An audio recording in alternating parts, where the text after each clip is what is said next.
Media మిత్రులందరికీ thank you so much. And big boss friends అందరికీ hi అండి. చాలా హ్యాపీగా ఉంది. నాకు బిగ్ బాస్ 8 చూసినట్టు అనిపిస్తుంది మీ అందరం చూస్తుంటే. అక్కడ లాక్ చేస్తే బిగ్ బాస్ 8 యాక్చువల్గా ఇది. నెక్స్ట్ నాకు ఈ అవకాశం సినిమాకి ఫస్ట్ ఇచ్చిన బెక్క వేణుగోపాల్ గారు థ్యాంక్స్ చెప్పుకోవాలి. నెక్స్ట్ మా డైరెక్టర్ గారు కోనేటి సీని గారు హాయ్ సార్, ఇటుపక్క చూడండి సిరీస్ తర్వాత మాడదాం.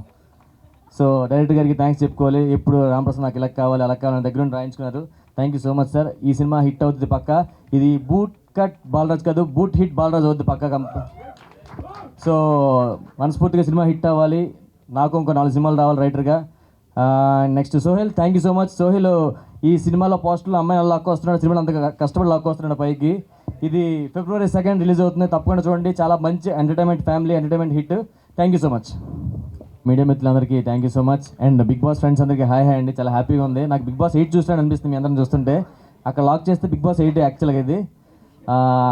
నెక్స్ట్ నాకు ఈ అవకాశం సినిమాకి ఫస్ట్ ఇచ్చిన బెక్క వేణుగోపాల్ గారు థ్యాంక్స్ చెప్పుకోవాలి. నెక్స్ట్ మా డైరెక్టర్ గారు కోనేటి సీని గారు హాయ్ సార్, ఇటుపక్క చూడండి సిరీస్ తర్వాత మాడదాం. సో డైరెక్టర్ గారికి థ్యాంక్స్ చెప్పుకోవాలి. ఎప్పుడు రామప్రసాద్ నాకు ఇలా కావాలి అలా కావాలని దగ్గర నుండి రాయించుకున్నారు. Thank you so much sir. ఈ సినిమా హిట్ అవుతుంది పక్క. ఇది బూట్ కట్ బాలరాజ్ కాదు, బూట్ హిట్ బాలరాజ్ అవుతుంది పక్క. సో మనస్ఫూర్తిగా సినిమా హిట్ అవ్వాలి. నాకు ఇంకో 4 సినిమాలు రావాలి రైటర్గా. Next Sohel, thank you so much. Sohel ఈ సినిమాలో పోస్టర్లో అమ్మాయి అలా లాక్కు వస్తున్నాడు, సినిమాలో అంత కష్టపడి లాక్కు వస్తున్నాడు పైకి.